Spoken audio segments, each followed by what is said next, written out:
चलिए, आप सबका गुरुकुल ब्रिलियंट मैथ एनालिसिस में बहुत बहुत स्वागत है। आज हम बहुत ही प्यारा सा प्रॉपर्टीज पढ़ने वाले हैं जिसका नाम है क्लोजर प्रॉपर्टीज।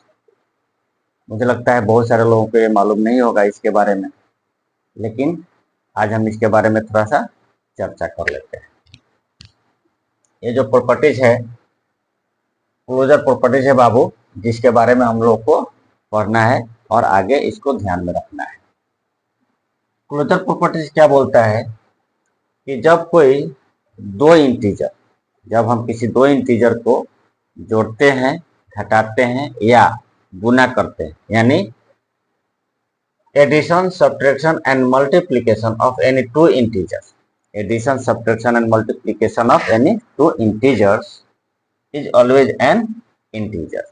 ठीक है, या इसी को हम दूसरे तरीके से बोले कि जब किसी संख्या समुच्चय नंबर सेट, जब किसी संख्या समुच्चय के दो तत्वों पर कोई खास संक्रिया, संक्रिया का मतलब होता है ऑपरेशन, और वो ऑपरेशन क्या होगा? जोड़, घटाव या गुना। ठीक है, क्या क्या हो सकता है? एडिशन हो सकता है, सब्ट्रैक्शन हो सकता है और मल्टीप्लिकेशन हो सकता है। तो जब किसी जब किसी संख्या समुच्चय के दो तत्वों पे कोई खास संक्रिया जैसे जोड़, घटाव, गुना करते हैं तो उसका जो परिणाम मिलता है वो परिणाम भी क्या होना चाहिए? उसी समुच्चय में होना चाहिए। ठीक है, जब किसी संख्या समुच्चय के दो तत्व या जिसको हम नंबर बोल सकते हैं या इंटीजर बोल सकते हैं, ठीक है, यानी किसी संख्या समुच्चय के दो तत्व यानी दो इंटीजर पे कोई खास ऑपरेशन किया जाए तो जो परिणाम आता है वो परिणाम भी उसी समुच्चय में, उसी नंबर सेट में होना चाहिए। ठीक है, इसका मतलब ये हुआ कि आप जब किसी दो इंटीजर को जोड़ते, घटाते या गुना करते हैं तो जो रिजल्ट आता है वो भी क्या होता है? एक आपका इंटीजर होता है। इसी चीज को यहाँ पे ये बोला गया है। ठीक है, जैसे यहाँ पे 3 + 4, 3 और 4 दोनों इंटीजर हैं, इनको जोड़ते हैं तो 7 क्या आ रहा है? एक नया इंटीजर आ रहा है ना भाई साहब। 5 में से 2 को माइनस करते हैं यानी सब्ट्रैक्शन करते हैं तो 3 आ रहा है, ये भी एक क्या है? आपका इंटीजर है। या 4 और 3 को एक साथ मल्टीप्लिकेशन करते हैं तो ये भी क्या आता है? आपका एक इंटीजर आता है। ठीक है, एक इंटीजर आता है। या आप किसी दो परिमेय संख्या को ले लीजिए, देखिए दो रेशनल नंबर को लीजिए और दो रेशनल नंबर को जब आप मल्टीप्लिकेशन करते हैं तो क्या आता है? एक रेशनल नंबर आता है। ठीक, मतलब कहने का अर्थ ये हुआ कि दो नंबर को यानी दो इंटीजर को ले लीजिए या दो पूर्णांक को ले लीजिए या दो आप परिमेय संख्या को ले लीजिए। ठीक है, जब दो परिमेय संख्या को आपस में गुना करेंगे तो एक परिमेय संख्या यानी रेशनल नंबर मिलना चाहिए।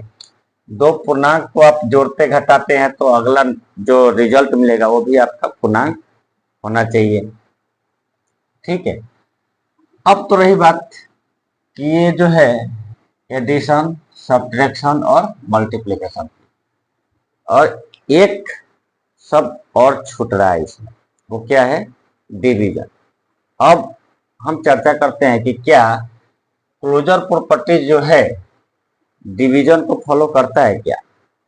ठीक है, तो मान लीजिए 3 है, 3 में 4 से डिवाइड कीजिए, चेक हो जाएगा कि ये क्लोजर प्रॉपर्टीज को फॉलो करता है या नहीं करता है। तो 3 में जब 4 से डिवीजन करेंगे तो क्या आएगा आपका? 0.75, 0.75। अब 0.75 देखिए ये भी क्या है? आपका इंटीजर है, ये भी आपका इंटीजर है। 7.5 इंटीजर है, ये इंटीजर नहीं है। इसका मतलब ये हुआ कि दिस इज यानी closure properties, closure properties are not true for division of integer. क्यों? क्योंकि जब हम डिवीजन करते हैं तो रिजल्ट जो है आपका इंटीजर नहीं आ रहा है। सबसे पहले हमने क्या किया? चेक कर लिया। तो ये जो है आपका नोट्स, आप नोट करके रख लीजिए। ये पूछ सकता है, ठीक है, कि क्लोजर प्रॉपर्टीज डिवीजन रूल को फॉलो करता है क्या।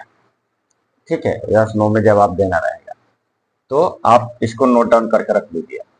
तो ना याद रखें कि क्लोजर प्रॉपर्टी जो है डिवीजन के लिए ट्रू नहीं है, ये केवल किसके लिए ट्रू है, एडिशन, सब्ट्रैक्शन और मल्टीप्लिकेशन के लिए। ठीक है, आशा करता हूं ये छोटा सा कंसेप्ट आप लोग को पसंद आया होगा। तो यदि पसंद आया तो वीडियो को लाइक कीजिए, शेयर कीजिए और अपने भाई का ज़्यादा से ज़्यादा साथ दीजिए, यानी सपोर्ट कीजिए, ताकि मैं और भी आप लोग को नए नए कंसेप्ट लाता रहूं और बताता रहूं। चलिए मिलेंगे अगले वीडियो में, तब तक के लिए धन्यवाद।